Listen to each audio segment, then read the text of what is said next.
You know those terms and agreement you be signing and it just says agree and you just press the button? College is basically the same thing. We don't ask questions. We just sign up, we listen to our society, and we just agree. They tell us it's good for our future. They tell us if we graduate, we'll get like a good family, a lot of money, we'll get a good career. We won't have to deal with job, even though people who has jobs still has like a nice future. But we just listen. Those terms and agreement that we don't ask questions, at the end of the day, they can have pros and cons. Sometimes they're good and sometimes they aren't. And afterwards, you start asking yourself, why didn't I ask before I signed up? Why didn't I read it before I even say, yes, I agree to this credit card? And now I don't even know what interest I'm paying for. I wish the society that we live in will tell us about the pros and cons that college may offer. Let me tell you about your financing option, how much you'll be paying after you graduate while you're in college, how much your time management, the anxiety that you'll be living with for the past 4 years. You might even go through depression. College has a lot more to talk about. One thing that we can focus on is financial aid. People tell us for financial aid it will cover us for our whole entire school year, which we won't even have to pay for or worry for while we're in school. But if I were you, I would start worrying. One example that we can take of is for subsidized and subsidized loan. While you're enrolled in school, subsidized loan, you don't have to pay for interest. You don't have to pay for anything. You just have to wait for it until you graduate and then loan will start occurring. But then when you get to unsubsidized loan, they are charging you for interest that you may not even know about. Because guess what? You remember that agreement that I said? That one button that you just click and you just agree? It's the same thing. I have many friends that are like juniors, or some of them are like even seniors. When I start telling them, oh, what about your student loan? Have you started paying for them? Or do you know how much you owe in student loan? They're like, I don't know. And I'm like, how long you've been in school for? And some of them be like, oh, maybe 6 years, 5 years. But they don't even know that they owe the government a lot of money. We all know about financial aid. According to society, financial aid pay for our college. And for student loan, we don't even have to pay for it until we graduate. $5,000 a semester, or sometimes it's even more. When those subsidized and unsubsidized loan that you're choosing. Due to the COVID-19, those federal student loans that I'm telling you about, the interest rate has stopped. If I were you, I'll start paying for them. And if you don't have any student loan as of right now that I'm talking, I would suggest you to start looking into those. Because I will not want you to, like, a few years down the road, for you to be worrying about something that you're not even dealing with anymore.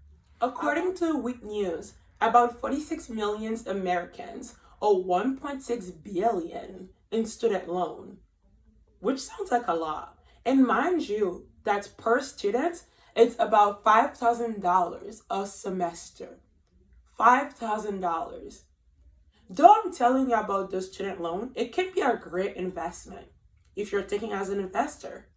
After spending like a few years in school, those payments, they will pay back. Because if you stay in school, you don't drop out, which may be understandable as well. You will get your money back somehow because you'll be working to pay off your student loan, which are the pros and cons in college.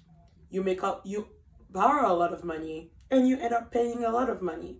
So it's up to you. It's either you stay or you leave. Or you can start thinking about what are my options. What are my options to pay for my debt? What are my options to take care of my futures? And when we come to like financing option, we have scholarship. While or before you even transition to college, you can start applying for the scholarship, which will help you with your future needs. For example, before I applied to college, my school gave me about $1,000, which may not sound a lot, but guess what? That $1,000, I was able to get myself a laptop. So which means apply for every single scholarship that you may see or may not even think that you will get. It may say that you're Hispanic, or you may need to have a special ability that you may not even be aware of. It may say you may need a specific race, language, or even more that you're not even aware of. But guess what? It gives you a possibility to like win something. $5,000 may help. $2,000 may help. It doesn't really matter. As long as you get something in order to achieve your goal, which they call goal, I assume. And then, while you're enrolling college, your school usually help around. For example, Bristol Community College right now is offering Care Fund. With Care Fund, when you press that one click button and you explain what are your problems, you may at least get $500. And that $500, you know how many things it can get done in a month for a college student? A lot. Now, if we transfer to time commitment. Time commitment, when college students most of the time hear time commitment, they're like, oh my God, what am I gonna do? Like, do I need to study like 50 hours a week, 60, or even more? No, time commitment is how your brain works. Time commitment is about how do you feel. Time commitment like involves more than just like do your homework. Time commitment is about what can I do to make my college experience better? What can I do to make myself? Time commitment is about to make your life, your college experience better. Time commitment is to make like the whole situation that you're in right now better. And when I'm saying time commitment, don't be focusing on just your goal. Because saying don't focus on your goal may sound terrible. Like, why wouldn't I focus on my goal? But sometimes those goals that you're talking about, they're just ideas that you put in your imagination. For example, you keep telling myself, oh, I want to be a doctor. But do you actually want to become a doctor? Is that what you actually want? Or is that what the society want for you? My question to you is, as of right now, you're in college. Do you know what you want to do? If you don't know, don't let anyone pressure you to choose your major. Because at the end of the day, you may choose something that you may not even like. Which one? Don't choose your major based on what people would tell you, oh, this may be good for you, this may be that for you. Because at the end of the day, I don't think anyone knows yourself better than you do. Because it's you, honey. When investing in college, it offers a lot of sacrifices. When I'm saying a lot of sacrifices, I'm not saying go and kill yourself. I'm not saying just stay in your room and study every day, 24 hours, 7. I'm saying that investment that you're putting in. I'm saying that $5,000 you're borrowing a semester. I'm telling you about that $30,000 you know that you will owe after doing a 4 years undergraduate. That's what I'm talking about.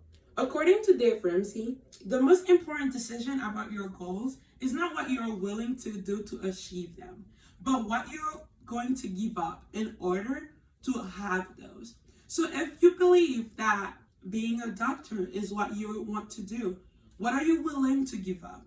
If you believe that you will want to be a doctor, a professor, even like more, what are you willing to do to achieve those goals?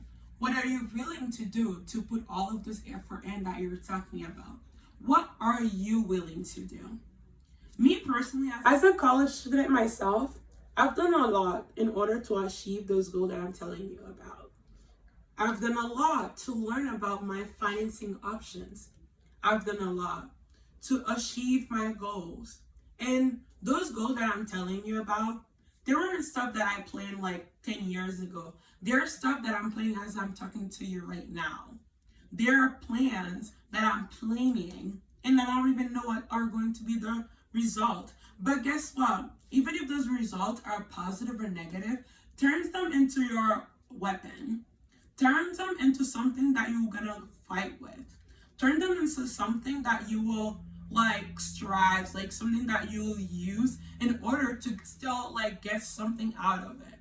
You fall while you're on the ground, try to pick something so that when you get up, you'll be a better person. You'll be a better you. As my boyfriend asked me as he was recording this video, he asked me, what if this is your last time falling? What if like this is like you'll never be able to get up again? Who said that? No, honey, it is not your last time. Society will tell you you will never be able to become a person, like you'll never be able to make something out of yourself. No, it doesn't work like that. As you're on this ground, as you're still on the ground, try to dig and dig and dig even further so that you can make something out of this ground. That you can be a richer person as you're in this ground. That you can make something out of this ground, and this ground will be named after you. As to finish, as a touch up, please, as you're in college, anxiety, knock it down.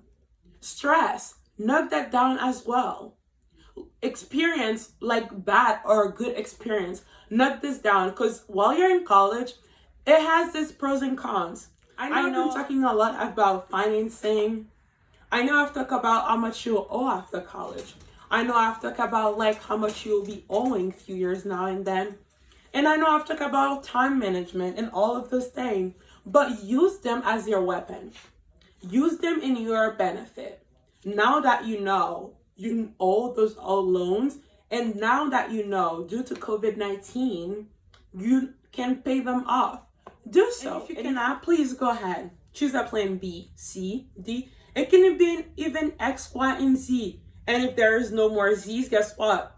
You put Z1, Z2, and those are still options. Because options stop when you start telling yourself there are no more options. So please, keep making options out of yourself. Thank you.